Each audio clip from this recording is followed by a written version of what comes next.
My name is Claire Whitman. And the day my family threw my clothes onto the lawn, every neighbor on Briar Lane was home because it was Saturday afternoon, the kind of quiet suburban afternoon when people pretend not to stare while staring from behind curtains, porch railings, and half-open garage doors. My father had my winter coat in one hand and a black trash bag in the other. My mother stood on the porch with her arms folded, wearing the pearl earrings I had bought her for her 60th birthday.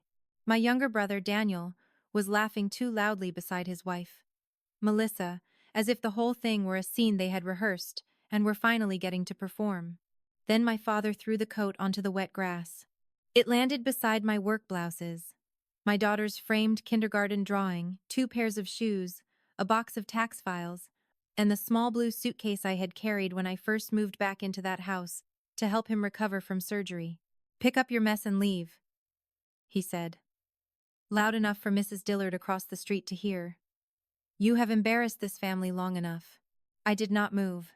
My daughter Lily stood behind me on the driveway with her backpack pulled against her chest. She was 11 years old enough to understand humiliation, and young enough to still look at adults expecting one of them to stop it. No one stopped it. My mother looked past Lily as if my child were part of the luggage. Daniel stepped down from the porch and tossed another trash bag onto the lawn.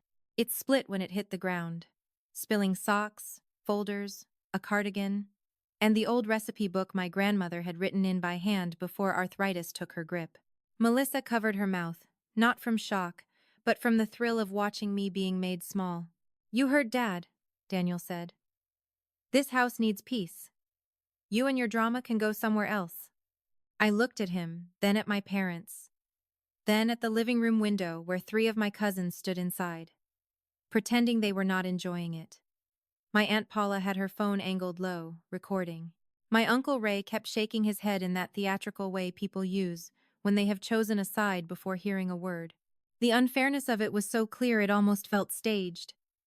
I had paid the electric bill that morning. I had picked up my father's blood pressure prescription the night before. I had spent 3 years keeping that house from foreclosure after Daniel's business collapsed, and my parents emptied their retirement account to save him. I had slept on a narrow bed in the converted laundry room so my mother could keep the primary bedroom, and Daniel could store his unsold inventory in my childhood room. And now my clothes were in the grass. My father pointed toward the street. "We are done carrying you." That was the line that made Mrs. Dillard step fully onto her porch. I felt Lily's fingers touch the back of my sleeve. She did not cry. That made it worse. I bent down slowly, picked up the framed drawing before rain could reach the paper, and held it against my chest. My voice came out calm, even though I could feel the heat of every face watching. "You should have read the envelope on the kitchen table before you did this." Daniel's smile flickered. My mother's eyes narrowed. "What envelope?" I looked at the house, at the porch light I had replaced, at the repaired railing I had paid for, at the front door my father had locked against me with a spare key I had given him for emergencies. "The one from the attorney," I said. "The eviction notice." For a second, no one spoke. Then Daniel laughed again, but this time it was too sharp. "Eviction notice?" he said. "You cannot evict people from their own house." I picked up Lily's backpack from the driveway, brushed a clump of wet grass from the bottom, and answered without raising my voice. "No," I said. "But I can evict tenants from mine." The silence that followed was not dramatic. It was practical. It was the kind of silence that happens when a room full of people realizes the joke may have been told too early. My father's hand dropped to his side. My mother turned toward Daniel. Melissa stopped smiling. And across the street, Mrs. Dillard pulled out her own phone. Not to record me being humiliated, but to capture the moment my family began to understand that they had thrown the owner's clothes onto her own lawn. 3 years earlier, I had not come back to that house because I wanted it. I came back because my mother called me crying from the emergency room. My father had collapsed in the driveway after ignoring chest pain for 2 days. Daniel was in Florida at a sales conference that turned out later to be a golf trip paid for with money he had borrowed from my parents. Melissa said she could not come because their twins had soccer practice. My mother said she did not know where the insurance cards were. did not know which medications Dad was taking, did not know how to unlock his phone to call his cardiologist. I left work in the middle of a quarterly review and drove 70 miles through rain. By the time I reached the hospital, my mother was sitting in a plastic chair, still holding her purse open like the answer might appear inside it. My father was stable but angry. He hated hospitals. He hated weakness. He hated needing anyone, especially me, because I was the daughter who asked questions and kept receipts. For the next 2 months, I handled everything: medication schedules, insurance forms, physical therapy appointments, the appeal when their coverage denied a rehabilitation bed, the overdue property tax notice I found under a stack of supermarket coupons. The second mortgage Daniel had talked my parents into taking against the house for his kitchen supply business, then failed to repay. I did not know then that the house was already close to being lost. My parents did not tell me directly. They let me discover it, one document at a time. A foreclosure warning in the mail, a bank statement showing missed payments, a call from a collection agency that came while my mother was in the shower, a folder in my father's desk labeled Daniel Temporary Help, filled with withdrawals, loan agreements without signatures, and notes in my mother's handwriting saying, "He will pay us back when things turn around." Things never turned around for Daniel. They turned inward, toward anyone who could absorb the damage. At first, I helped with small things. I paid the pharmacy bills. I bought groceries. I covered the utility balance before the power company disconnected service. Then the bank gave my parents a deadline. Either they brought the mortgage current, refinanced, or the house would move into foreclosure. My mother cried in the kitchen while my father stared out the window. Daniel said he had no cash but could help manage the property later, if they kept it in the family. Melissa suggested they sell quickly and move into a smaller place, but only after asking whether the guest suite in the new house could be reserved for her kids on weekends. Nobody asked me what I wanted. They only looked at me. I was 36 then, recently divorced, raising Lily alone, working as an operations director for a medical supply company. I was not rich, but I was steady. That was my role in the family. Daniel was the dreamer. I was the emergency fund with a pulse. The bank would not refinance my parents because their income had dropped and Daniel's unpaid loan had damaged their credit. I could qualify, but only if the house was transferred legally and the existing debts were consolidated under a new loan. My parents could remain there under a family occupancy agreement. They would pay a modest monthly amount toward utilities and maintenance. Daniel would remove his inventory from the garage within 90 days. Everyone would sign. Everyone would know the terms. My father hated it until the attorney explained that the alternative was foreclosure. My mother hated it until she realized she would not have to leave her rose bushes. Daniel hated it because the paperwork had rules. "You are acting like a landlord," he said during that meeting. "I am acting like the person signing the loan," I said. The attorney, Mr. Hale, looked over his glasses at Daniel. "Those are often the same person." That day should have been the first time I understood how quickly gratitude turns into resentment when help comes with a paper trail. But I still wanted to believe we were a family under pressure, not a family looking for a scapegoat. For almost 3 years, I carried the house. My paycheck covered the mortgage. My parents' small contribution arrived some months and vanished others. I renovated the downstairs bathroom after my father's surgery made stairs difficult. I replaced the furnace. I removed Daniel's inventory after he ignored the 90-day deadline for 11 months and the boxes attracted mice. Every improvement I made became invisible the moment it worked. My mother praised Daniel for mowing the lawn twice one summer. My father told relatives Daniel was finding himself after a hard season. Melissa posted photos from my parents' kitchen on social media with captions about family roots and legacy, as though the house were held together by sentiment instead of automatic withdrawals from my checking account. I did not correct them at first. I told myself peace was worth more than credit. Lily was happier with a yard. My parents were aging. Daniel was childish, not cruel. Those are the lies responsible daughters tell themselves while being trained out of resentment. Then the small disrespect became structural. Daniel moved his family into the upstairs bedrooms after what he called a temporary mold problem at their rental. He arrived with 2 children, 3 televisions, 4 gaming chairs, and no end date. My mother said it would be for 2 weeks. My father said family did not count days. Lily and I were moved to the laundry room because Daniel's twins needed normal bedrooms. I reminded everyone of the occupancy agreement. Daniel smirked. Are you really going to waive a contract at your own parents'? My mother cried. My father called me cold. Lily helped me carry our blankets downstairs without saying a word. That was the first night I opened the house file again. I sat at the tiny folding desk beside the dryer while Lily slept under a quilt on the narrow bed. The machine hummed behind me. I read every page of the transfer deed. Mortgage closing statement, occupancy agreement, maintenance terms and default provisions. I read the clause Mr. Hale had insisted on adding, the one that said unauthorized occupants, missed contributions, refusal of access, or interference with the owner's lawful use of the premises would permit formal notice and removal. At the time, it had felt too harsh. Now it felt like a door I had not wanted to open. I did not act immediately. That was not because I was weak. It was because I had learned that timing matters more than anger. I began keeping records. Quietly. Precisely. Without speeches. I photographed Daniel's boxes blocking the electrical panel. I saved texts where Melissa wrote that they were not paying rent because family should not profit from family. I kept bank statements showing every mortgage payment from my account. I printed emails from my mother asking me to cover the property tax, just this once, for the 3rd year in a row.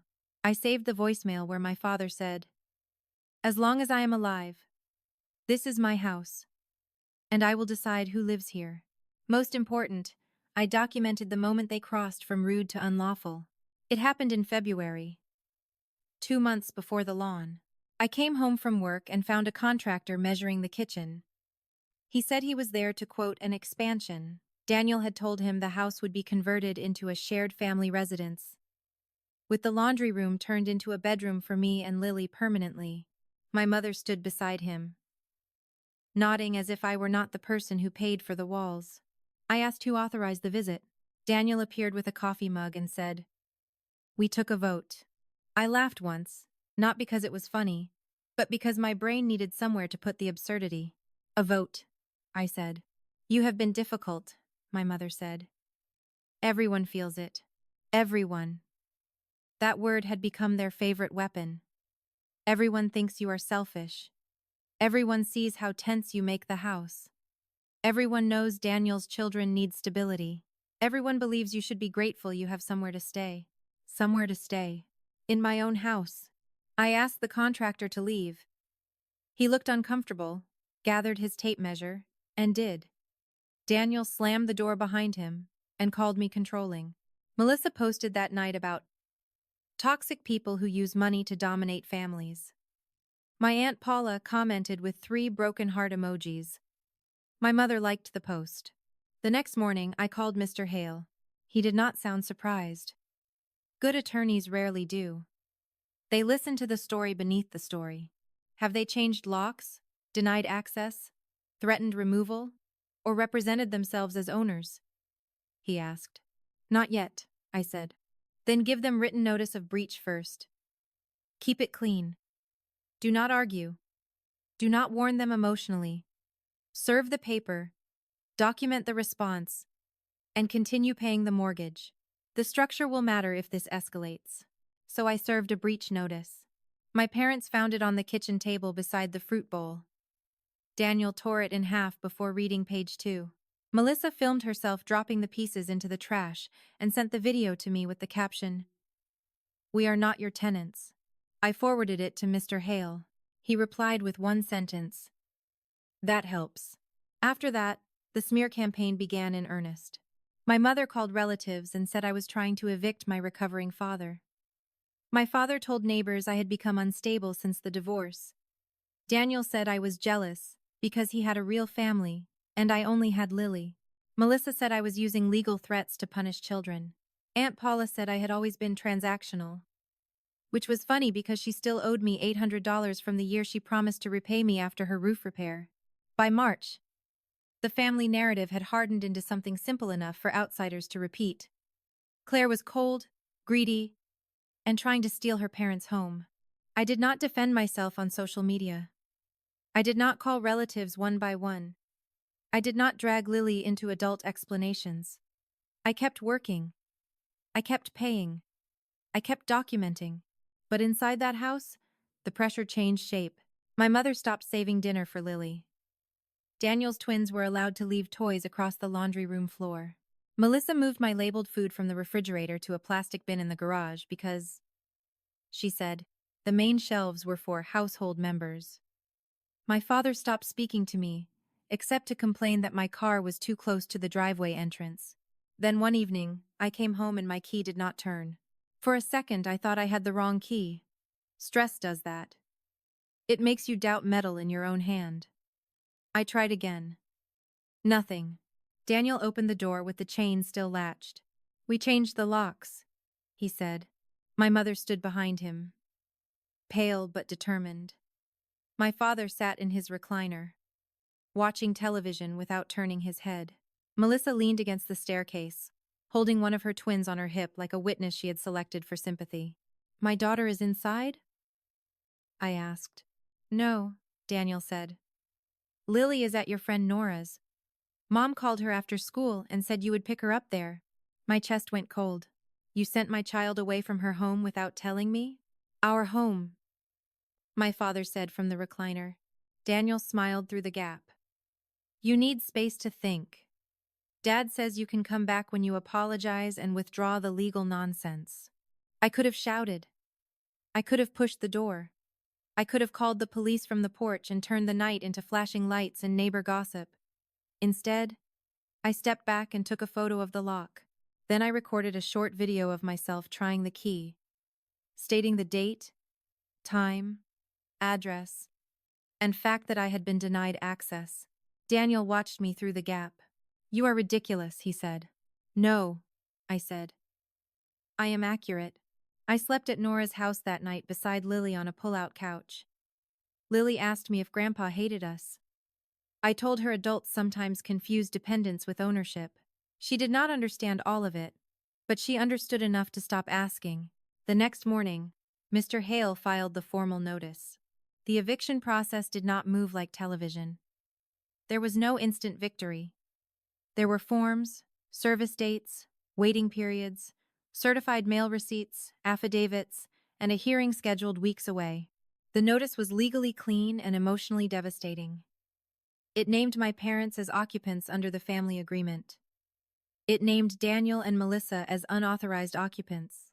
It listed breaches: denial of access, unpaid contributions, unauthorized lock change, unauthorized construction planning, interference with owner use, and refusal to cure after written notice. I asked Mr. Hale whether there was any way to avoid my parents being named. He looked at me with a kind of tired compassion. "Claire, they are not bystanders in this. They signed the agreement. They let your brother change the locks. They are participating." That was the sentence I did not want, but needed. The notice was served on a Thursday. My mother called me 17 times. My father left one voicemail saying I had killed him before his heart did. Daniel texted that I had started a war. Melissa posted a blurry photo of my father's pill organizer with the caption, "Some daughters choose paperwork over parents." By Saturday morning, the entire family had been invited to the house for what my mother called a conversation. I did not plan to attend. Mr. Hale told me not to discuss the case without him. But then Nora received a text from my cousin Elise, who was still decent enough to warn me. "They are packing your things. Daniel says they are putting them outside before you can use them as an excuse to come in." I called Mr. Hale. He told me to call the non-emergency police line if I wanted a civil standby. But I knew my family. If officers arrived first, they would perform innocence. They would lower their voices. My mother would clutch her chest. Daniel would talk about family misunderstanding. The truth needed witnesses before authority cleaned it up. So I drove there with Lily because her school tablet, medication, and favorite stuffed rabbit were still inside. Nora followed in her car. I had the eviction notice in a sealed folder on the passenger seat. When I turned onto Briar Lane, the first thing I saw was my white blouse on the lawn. Not folded, Not boxed, thrown. The second thing I saw was my father holding the trash bag. That is where the story began for everyone watching, not where it began for me. For me, it had begun years earlier with hospital forms and bank notices, and my foolish belief that sacrifice creates loyalty. But for the neighbors, for my relatives, for the phones held at chest level, the story began with my family throwing my clothes onto the grass and calling it justice. My mother stepped forward after I mentioned the eviction notice, her face flushed with anger and fear. "This is not your house in any real way," she said. "You only put your name on paper." There it was, the family philosophy, finally spoken aloud. Paper did not matter when it protected me. Paper mattered only when it paid their bills. Daniel spread his arms toward the neighbors. "Do you hear her? She thinks she can throw sick parents into the street because of paperwork." A few people shifted uncomfortably. Melissa saw the movement and pounced.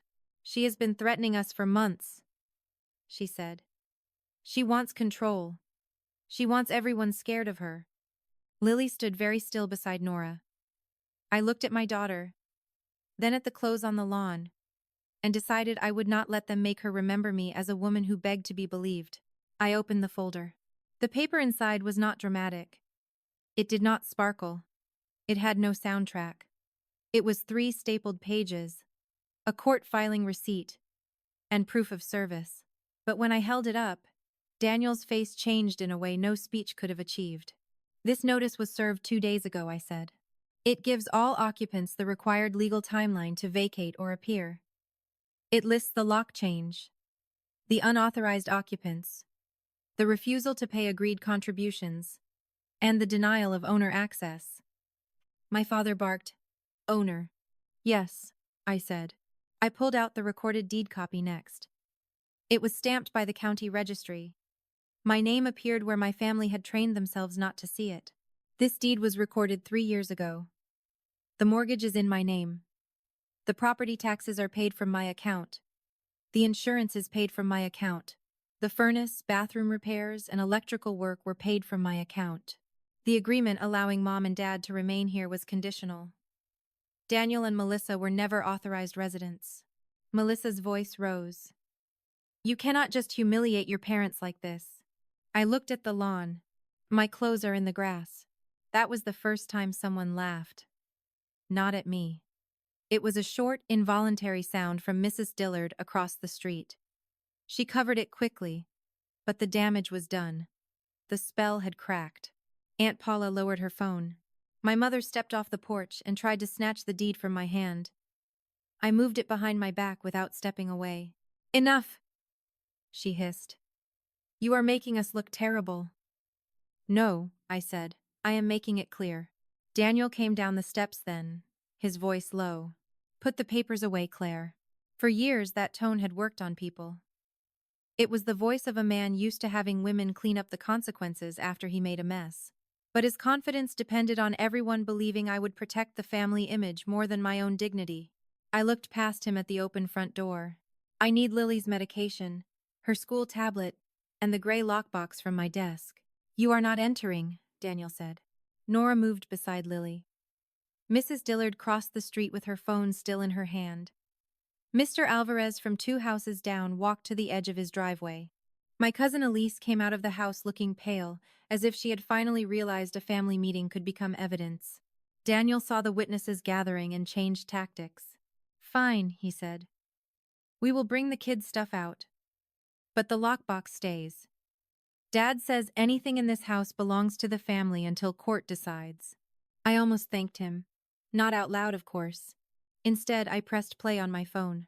Daniel's voice came from the speaker, recorded through the chained door weeks earlier. "We changed the locks. You can come back when you apologize and withdraw the legal nonsense." Then my father's voice. "Our home." Then Daniel again. "You need space to think." The lawn went completely still. My mother stared at the phone as though it had betrayed her. Daniel's mouth opened, then closed. Melissa whispered, "You recorded us?" "Yes," I said. "After you locked me out of a property I legally own." Aunt Paula lowered her phone all the way. That was when a police cruiser turned onto the street. Nora had called for a civil standby when Daniel started throwing bags. The officer who stepped out was calm, middle-aged, and not interested in family theater. He asked who called. Nora raised her hand. I gave him the folder. Daniel immediately began speaking over me. She is trying to steal our parents' house, he said. This is a family matter. The officer read the first page, then the deed copy. His expression did not change, but his posture did. Authority had entered the story, and authority preferred paper to performance. Ma'am, he said to me, you are the listed property owner? Yes. And these are your belongings on the lawn? Yes. He turned to my father. Sir, did you place these items outside? My father's pride fought his caution. Pride won. It is my house, he said. The officer looked back at the deed, then at him. That is not what this says. It was such a small sentence. 7 words. But it landed harder than any argument I had ever made at the kitchen table. My mother began crying then, not soft tears. Public tears. The kind she used when she needed the room to rearrange around her. She pressed one hand to her chest and said she could not believe her daughter would bring police to her home. The officer said, Ma'am, right now I am here to keep the peace while property is retrieved. Daniel pointed at me. She planned this. She wanted an audience. I looked at my clothes scattered across the lawn, at the neighbors, at Aunt Paula's phone, at Lily clutching her backpack. You gave me one, I said. The officer allowed me inside with Nora while he remained near the doorway. The house smelled like coffee, and my mother's lemon cleaner. It should have felt familiar. Instead, walking through the entry felt like entering a place after a storm and seeing which objects survived. Family photos still lined the hallway. In most of them, Daniel stood at the center. In one, I was holding Lily as a baby while my mother reached across me to adjust Daniel's collar. I had never noticed that before. The laundry room had been emptied of my bedding. Lily's stuffed rabbit was in a trash bag beside the dryer. Her school tablet was under a stack of Melissa's magazines. My gray lockbox was gone. I turned to the officer. There was a lockbox here with financial documents. Daniel called from the hallway. You mean the box of fake evidence?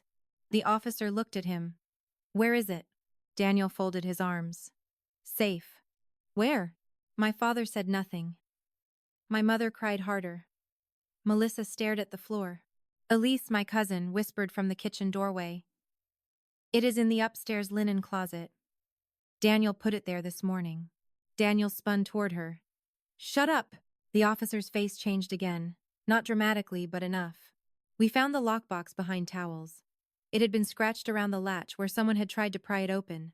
Inside were original copies of the occupancy agreement, repair receipts, tax payments, insurance declarations, and a small envelope Lily had labeled house money in purple marker because she once saw me sorting receipts and wanted to help. Nora touched my arm when she saw it. I did not cry.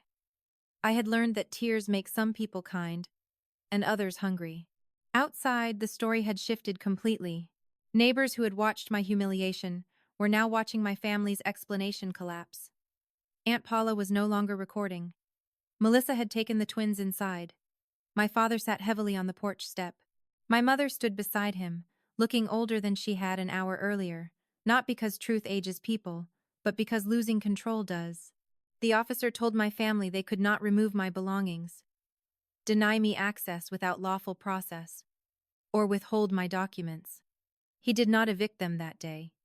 That was not his role. But he made the boundary public, and public boundaries were the one thing my family could not smooth over with private guilt. Before I left, I picked up my clothes from the grass one by one. Nora helped.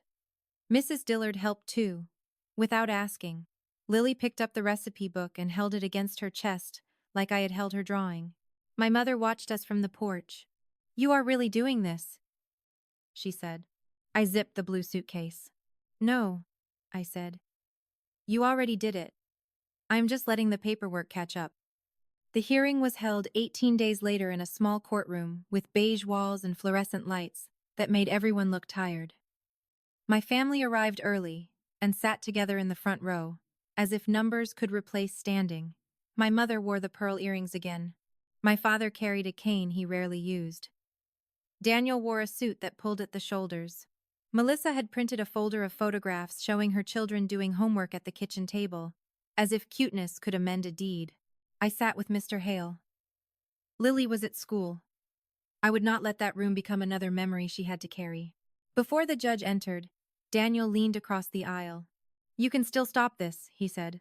Mr. Hale touched my sleeve lightly, not to silence me, but to remind me that I did not have to answer.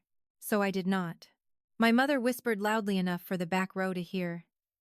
"She has become heartless." The judge came in. Everyone stood. The performance ended. Court has a way of starving drama. It asks for dates. It asks for signatures. It asks who paid, who signed, who breached, who gave notice, who changed locks, who was authorized, who was not. My family had stories. I had documents. Mr. Hale presented the deed, the mortgage statements, the occupancy agreement, the breach notice, the proof of service, the unpaid contribution ledger, the contractor incident, the lock change video, photographs of the belongings on the lawn, and the police report from the civil standby. The judge asked my father if he had signed the occupancy agreement. My father said he had signed many things during a difficult time. The judge repeated the question. "Yes," he said. The judge asked my mother if she understood that the property had been transferred to me to avoid foreclosure. My mother said she understood that family helps family. The judge repeated the question. "Yes," she said, but softer. The judge asked Daniel what legal right he had to occupy the property. Daniel said, "I am their son." The judge waited. Daniel looked around, searching for a second answer. There was none. Melissa tried to speak about the children. The judge listened respectfully, then asked whether she had any lease, written permission from the owner, payment record, or legal claim. She had photographs of homework. By then, the outcome had already entered the room.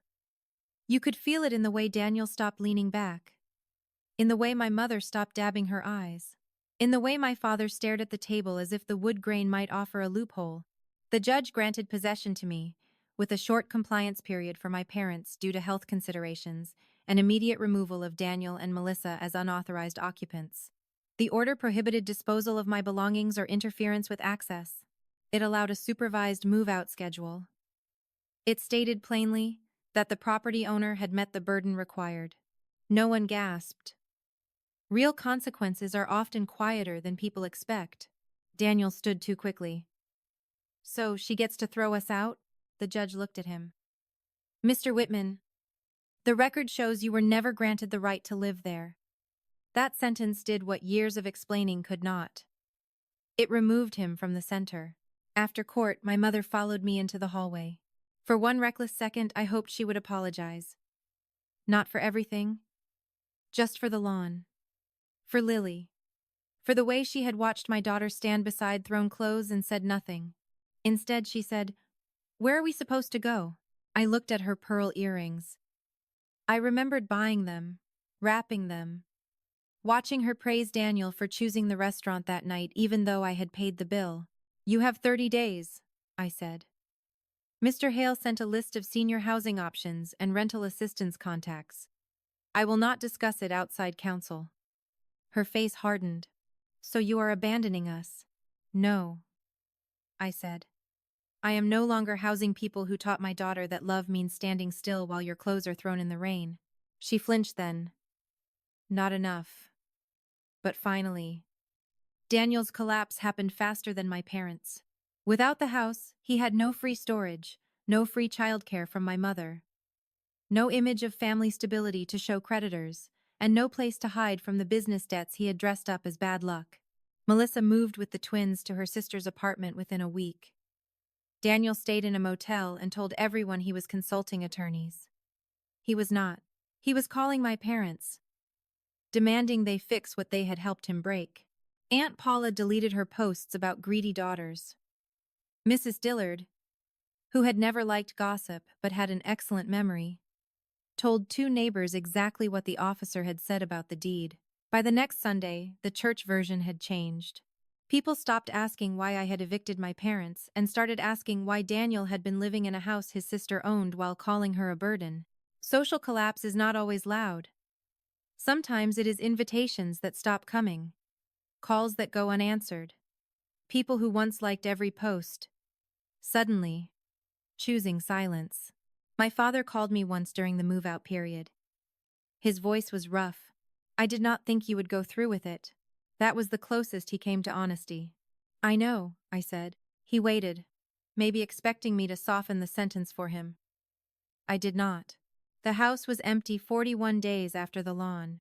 When I walked through it again, the rooms looked larger without everyone's entitlement filling them. There were dents in the hallway wall, scratches on the linen closet door, crayon marks in the upstairs bedroom, and a smell of stale fried food in the curtains. The laundry room still held the outline of the narrow bed where Lily and I had slept. I stood there for a long time. Not because I missed it, because I wanted to remember exactly what I had allowed, so I would never confuse endurance with love again. Lily chose the upstairs room with the maple tree outside the window. We painted it pale blue. Nora helped assemble a desk. Mrs. Dillard brought over muffins and pretended she had made too many. Mr. Alvarez fixed the porch railing even though I told him I could pay someone. He said, "You already paid enough."